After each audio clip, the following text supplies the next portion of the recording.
Hi everyone. तो आज हम बताएंगे आपको कि वर्क क्या होता है। ठीक है, तो product of force and displacement is called work. ठीक है, अगर आप फोर्स को और डिस्प्लेसमेंट को, जितना आप फोर्स लगाए हो और जो डिस्प्लेसमेंट हुआ है, उन दोनों को जब आप मल्टीप्लाई करोगे तो आपका आ जाएगा वर्क। ठीक है, ये एक सिंपल सा डेफिनेशन है वर्क का। ठीक है, अब देखिए वर्क का जो फॉर्मूला होता है वो क्या होता है, एफ एस होता है। F means force and S means displacement. Force into displacement is equal to work. ठीक है, वर्क के कॉस्ट फॉर्मूला है एफ एस कॉस थीटा। ठीक, यहाँ पे क्या होता है, यहाँ पे ये फॉर्मूला कब यूज होता है, तो देखो अगर ये बॉक्स है, मान लो ये बॉक्स है, कोई आदमी इसको यहाँ पे 10 न्यूटन के फोर्स से यहाँ पे इसको उठा रहा है। ठीक, और यहाँ पे मान लो यहाँ पे इसका 60 डिग्री का एंगल बन रहा है। ठीक, और ये जो बॉक्स है वो मान लो 10 मीटर आगे गया। तो इस तरह के क्वेश्चन के लिए यहाँ पे फोर्स दिया हुआ है, डिस्प्लेसमेंट दिया हुआ है और यहाँ पे थीटा दिया हुआ है। तो यहाँ पे हम लोग ये फॉर्मूला यहाँ पे यूज करके यहाँ पे वर्क निकालते हैं। ठीक है, अब यहाँ पे देखिए कि ऐसा यूनिट क्या होता है, वर्क का जूल होता है। ठीक, कैसे, बहुत सिंपल है।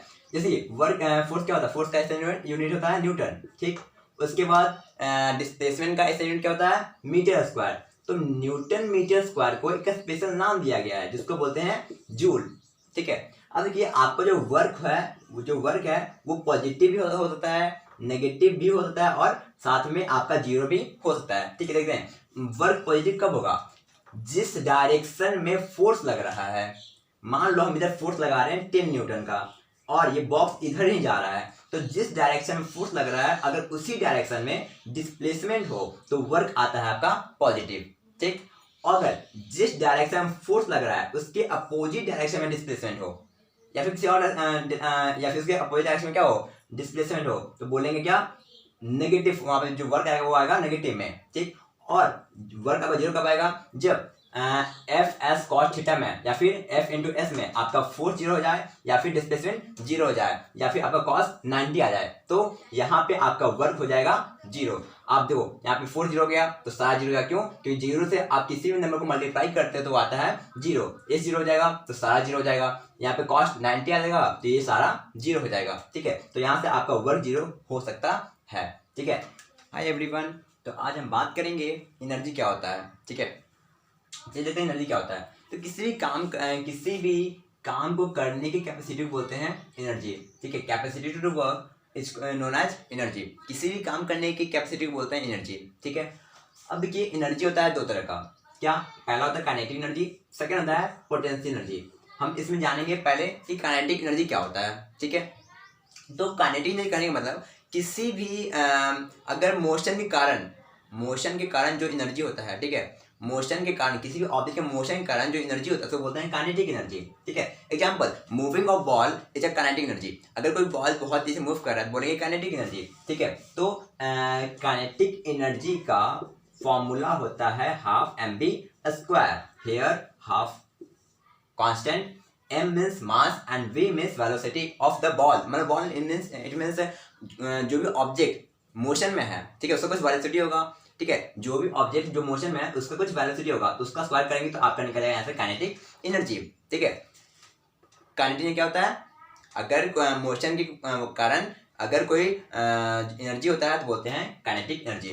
ठीक है एवरीवन, तो आज हम जानेंगे काइनेटिक एनर्जी और मोमेंटम में क्या रिलेशन है, क्या इसके बीच संबंध क्या है। ठीक है, तो चलिए जानते हैं। ठीक है, तो पहले ये जानिए काइनेटिक क्या होता है, half M square, momentum mass into velocity. ठीक है, चलिए यहाँ पे काइनेटिक क्या होता है, हाफ एम स्क्वायर। एम से मल्टीप्लाई करने पे, एम से डिवाइड करने पे कोई फर्क नहीं पड़ेगा। ठीक, यहाँ पे m इंटू एम सॉल्व करो आ जाएगा m स्क्वायर वी स्क्वायर। ठीक, ये 2m को डिवाइड में चल जाएगा, इधर मल्टीप्लाई में 2m के ही आ जाएगा, ऊपर क्या बचा m स्क्वायर और v स्क्वायर। ठीक, यहाँ पे हम 2m के is equal to m square v square लिख सकते हैं, पता है क्या, mv का स्क्वायर। ठीक, आगे 2m के ही और ये mv है क्या, तो mv हमारा क्या है, मोमेंटम है। mv हमारा मोमेंटम है, यहाँ पे लिख सकते हैं मोमेंटम का स्क्वायर। ठीक, आगे यहाँ से स्क्वायर हटेगा तो यहाँ पे लगेगा रूट, तो यहाँ पे मोमेंटम इज इक्वल टू आ जाएगा रूट 2m के। पोटेंशियल एनर्जी क्या होता है, देखिए पोटेंशियल एनर्जी क्या होता है, तो वो किसी भी ऑब्जेक्ट पे हाइट के कारण जो एनर्जी होता है,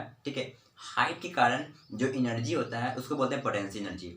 ठीक है, पोटेंशियल एनर्जी क्या होता है, हाइट के कारण जो एनर्जी होता है उसको बोलते हैं पोटेंशियल एनर्जी। पोटेंशियल एनर्जी का फॉर्मूला होता है mgh।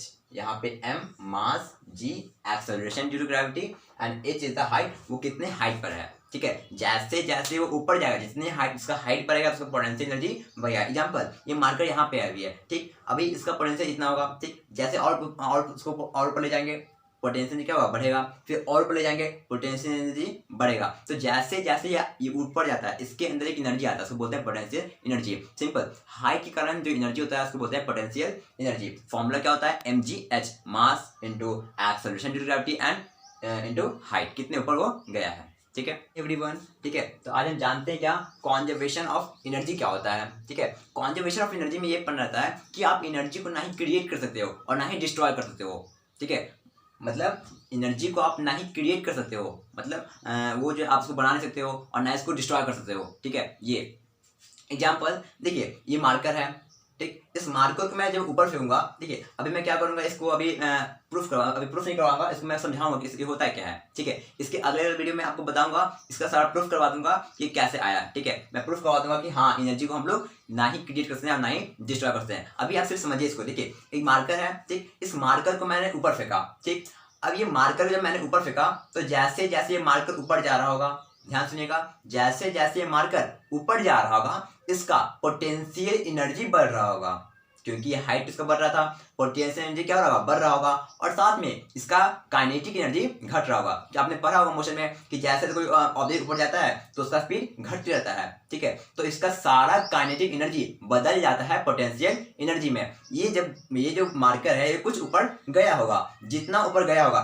फिर ये ऊपर जाके ये रुक जाता है। आपने देखा होगा जब बॉल फेंकते ऊपर तो बॉल ऊपर से नीचे आता है, वो बॉल पर जाता है और एक टाइम आता है जब बॉल का स्पीड 0 हो जाता है, और जब बॉल का स्पीड 0 होता है उसका सारा काइनेटिक एनर्जी, उसका सारा जो वेलोसिटी, जो पता है वेलोसिटी, स्पीड क्या होता है वेलोसिटी, तो उसका सारा काइनेटिक एनर्जी होता है वो बदल जाता है पोटेंशियल एनर्जी में। क्यों? क्योंकि वो जमीन से कुछ ऊपर जा चुका है और उसका स्पीड क्या हो गया, सारा खत्म हो गया। ठीक, उसके बाद देखिए, अब वो बॉल नीचे गिरना शुरू करता है। अब वो जब वो बॉल नीचे गिरना शुरू करता है तो हाइट घटता है। आप देखो, ये मार्कर नीचे गिरना जब शुरू करता है तो हाइट क्या कर रहा है, कम रहा है, हाइट कम रहा है, हाइट कम रहा है। और आपने पढ़ा होगा जब ये बॉल नीचे गिरना, जब कुछ चीज ड्रॉप करते हो तो उसका u 0 होता है, लेकिन v कुछ होता है, v कुछ होगा उसका।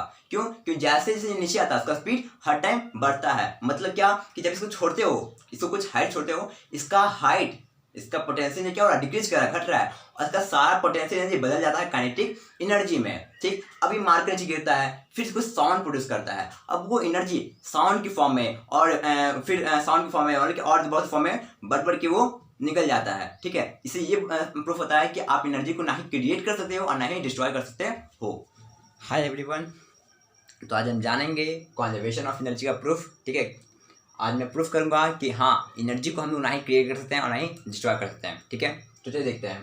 तो मैंने पिछले वीडियो में बताया था कि बॉल से एग्जाम्पल बताया था। ठीक है, अब देखिए मैं क्या किया था, बॉल को फेंका था, फिर बॉल नीचे गया था। ठीक है, अब वो वीडियो आगे देख लेना। ठीक है, मैं आपको समझाता हूँ। देखो क्या होता है, मैंने बॉल जब ऊपर फेंका तो बॉल का इनिशियल वेलोसिटी कुछ होगा, ठीक, फिर ऊपर गया। अब एक टाइम आएगा जब बॉल का स्पीड 0 हो जाएगा। ठीक, जब बॉल का स्पीड 0 हो गया मतलब इसका v क्या हो गया, इसका v हो गया आपका 0। ठीक है, अब देखिए एट पॉइंट ए पे, इसको पॉइंट ए मान लिए, एट पॉइंट ए पे क्या हो रहा है, इसका कैंडिडेट क्या होगा, हाफ एम स्क्वायर, हाफ तो हाफ है, एम तो एम है, v कितना होगा, इसका v हो गया 0, मतलब v का स्क्वायर इक्वल 0, और 0 से किसी में वो मल्टीप्लाई करते हो तो आपका आता है 0। तो यहाँ पे कैंडिडेट क्या आएगा, आपका 0 आएगा। ठीक है, पोटेंशियल एनर्जी क्या आएगा, तो देखिए भाई साहब, अब ये जब इसका स्पीड 0 गया तो ये अपने मैक्सिमम हाइट पहुंच गया होगा। ये जो बॉल है अपने मैक्सिमम हाइट पे पहुंच गया होगा। तो इसका जो हाइट कितना, इसका हाइट h मान लो। ठीक, अपने मैक्सिमम हाइट पे पहुंचा हुआ है, पूरा कितना है, पूरा इसको मान लो h, ये अपने मैक्सिमम हाइट पे पहुंचा हुआ है, h में है। ठीक, तो पोटेंशियल क्या होता है, mgh, कुछ नहीं चेंज है, mb m है, g तो g है, और h भी क्या है, अपने मैक्सिमम पे पहुंचा हुआ, कोई चेंज नहीं है। ठीक है, तो टोटल देखते हैं, t मतलब टोटल एनर्जी, t क्या हो जाएगा, kinetic energy plus potential energy. Kinetic कितना है, काइनेटिक एनर्जी हमारा है 0, और पोटेंशियल एनर्जी कितना है हमारा mgh, 0 से प्लस करोगे mgh में तो आएगा आंसर mgh। ठीक है, आगे अगर एट पॉइंट बी हो गए तो ये बी पे, अगर बी पे बॉल देखोगे ना, अगर इस बॉल को बी पे देखोगे, ठीक है, तो आप यहाँ पे क्या देख रहे हो, ये पूरा h है, देखो ये पूरा h है, तो ये हाइट को हम बोल सकते हैं, पता है क्या, h माइनस एक्स, ये पूरा h, तो ये h माइनस एक्स, इसको x मान लो, इसको इसको यहाँ से यहाँ तक मान लो x, ये पूरा h है, समझना बात को, ये पूरा h है, तो ये क्या आएगा h माइनस x आएगा, ठीक है। तो पोटेंशियल क्या होता है, mgh होता है, ठीक, m तो m है, g तो g है, लेकिन h यहाँ का जो h है वो h नहीं है, वो क्या है, पूरा का पूरा में से करेंगे माइनस किसको, x को, तो यहाँ पे h कितना है, h माइनस x है, ठीक है। आगे काइनेटिक एनर्जी कितना है, हाफ एम स्क्वायर, हाफ तो हाफ है, एम तो एम है, बी इसको कितना है, तो फिर निकालने के लिए हम जानते हैं फॉर्मूला, ये मोशन पढ़ चुके हैं, कौन सा, u इज इक्वल टू 0, हमको मालूम क्या है, u इसका 0 है, मालूम कैसे, क्योंकि बॉल ड्रॉप किया गया, तो बॉल फेंक है, ठीक, उसका भी 0 क्या, ठीक। अब जब बॉल से गिर रहा होगा तो उसका भी बन जाता है उसका इनिशियल पोजीशन, जब बॉल, ये जो बॉल है जो नीचे गिर रहा होता है ना, तो वो बॉल का जो भी होता है ना वो बन जाता है इसका u, तो यहाँ पे u क्या याद है इसका, यहाँ पे u हो जाएगा आपका 0। अब बॉल जब टकराएगा जमीन से तो उसका वेलोसिटी कितना होगा, कुछ ना कुछ तो होगा, तो हमको निकालना है ये कितना है, एक्सेलरेशन टू ग्रेविटी, और इस डिस्टेंस कितना है, तो जब बॉल यहाँ से गिर रहा होगा डिस्टेंस कितना बच रहा है, x बच रहा है, ठीक है, तो डिस्टेंस कितना है, x है, ठीक। आगे फॉर्मूला क्या लगाएंगे, v square minus u square 2a s, ठीक है, v कितना, u कितना है 0 है, ठीक, तो v स्क्वायर कितना आएगा, 2 तो 2 है, g तो g है, और s कितना है x, तो 2gx, v स्क्वायर कितना आएगा 2gx, ठीक। लगा फॉर्मूला। काइनेटिक एनर्जी क्या होता है, हाफ एम स्क्वायर, हाफ तो हाफ है, m तो m है, v कितना है, v स्क्वायर कितना है, v स्क्वायर कितना है 2gx, 2 से 2 कैंसिल हो गया, बचा क्या, mgx बचा है। टोटल एनर्जी क्या होता है, टोटल एनर्जी क्या होता है, potential energy plus kinetic energy, potential कितना है, पोटेंशियल कितना है, mgh माइनस mgx, कितना है, देखो mgh माइनस mgx है ना, तो mgh माइनस mgx क्या है, पोटेंशियल एनर्जी है, और काइनेटिक एनर्जी कितना है, mgx है, तो ये माइनस mgx और प्लस mgx कट जाएगा, बचेगा क्या, कैंसिल हो जाएगा, बचेगा क्या, mgh बचेगा, बचेगा क्या, यहाँ पे सिर्फ और सिर्फ mgh, तो यहाँ पे भी mgh बचा, ठीक। आगे आते हैं, एट पॉइंट 3 पे आते हैं। अब ये बॉल जमीन से टकराने वाला है, हाइट क्या है 0, इसका हाइट क्या है 0, हाइट 0 है, तो पोटेंशियल क्या होगा 0 होगा। उसके बाद काइनेटिक में क्या होगा, हाफ एम स्क्वायर, यहाँ पे हम v निकाल लेंगे, कैसे, हमको मालूम है u 0 है, a तो g है, और s पूरा हाइट कितना है h है, ठीक है, निकाल लो, u कितना है 0, कैंसिल होकर खत्म हो गया, v स्क्वायर कितना आएगा 2g, और s कितना है h है, तो 2gh आ गया, ठीक, तो जी कितना है 2gh, तो काइनेटिक क्या आएगा, half M B square, half तो हाफ है, एम तो एम है, और v स्क्वायर कितना है 2g है, 2 इंटू जी इंटू एच है, 2 से 2 हो गया कैंसिल, बचा क्या, m इंटू जी इंटू एच, mgh, तो काइनेटिक कितना आ गया आपका mgh। टोटल क्या होता है, पोटेंशियल प्लस काइनेटिक, पोटेंशियल कितना है 0 और काइनेटिक कितना है mgh, जोड़ोगे तो आएगा फिर से mgh। ये था प्रूफ कि आप एनर्जी को नहीं क्रिएट कर सकते हो और नहीं डिस्ट्रॉय कर सकते हो, ठीक है। मैंने बताया था ना कि मैंने जब बॉल को ऊपर फेंका तो फिर वो बॉल जब ऊपर फेंका तो अपने एनर्जी को निकाल के उस बॉल में लगाया, फिर बॉल कुछ पर गया, जैसे जैसे हाइट बढ़ रहा था गेंदे का स्पीड कम रहा था, मतलब इसका काइनेटिक एनर्जी, स्पीड कम, मतलब काइनेटिक क्या हो रहा है, कम हो रहा है, स्पीड कम रहा है, मतलब काइनेटिक में क्या हो रहा है, कम हो रहा है। जैसे गेंद ऊपर जा रहा था इसका स्पीड कम हो रहा था, स्पीड कम हो रहा था, मतलब काइनेटिक एनर्जी कम हो रहा था, और ये बॉल ऊपर भी जा रहा था, मतलब पोटेंशियल बढ़ रहा था, मतलब इसका सारा काइनेटिक एनर्जी बदल जा रहा था पोटेंशियल एनर्जी में। ये ऐसा एक टाइम आता है जब इसका बॉल का स्पीड 0 हो जाता है, और जब बॉल का स्पीड 0 होता है तो अपने मैक्सिमम हाइट पे पहुंचा जाता है, तो वहाँ पे सारा इसका काइनेटिक एनर्जी बदल जाता है आपका पोटेंशियल एनर्जी में। अभी बॉल नीचे गिरना शुरू करता है, अभी जब बॉल नीचे गिरना शुरू करता है तो उसका स्पीड धीरे धीरे बढ़ता है, और हाइट क्या होता है, कमता है। अभी बॉल नीचे गिर रहा है, हाइट भी कम रहा है, स्पीड क्या हो रहा है, बढ़ रहा है, हाइट कम रहा है और स्पीड क्या हो रहा है, बढ़ रहा है, मतलब सारा पोटेंशियल एनर्जी बन जाता है आपका, बदल जाता है आपका काइनेटिक एनर्जी में। तो ये था आपका प्रूफ, ठीक है, कैसे होता है। Thank you.